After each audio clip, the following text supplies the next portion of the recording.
Sa mga naglalans sa inyo, kumusta po ang lahat? Na sana na-enjoy niyo po yung lunch.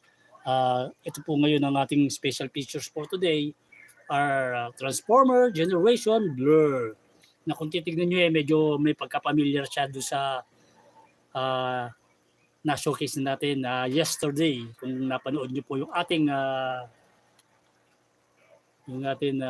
live, makikita nyo po halos sa magkahawig po yung kanilang robot form. Ang medyo panikaiba lang po ay yung kanilang kulay.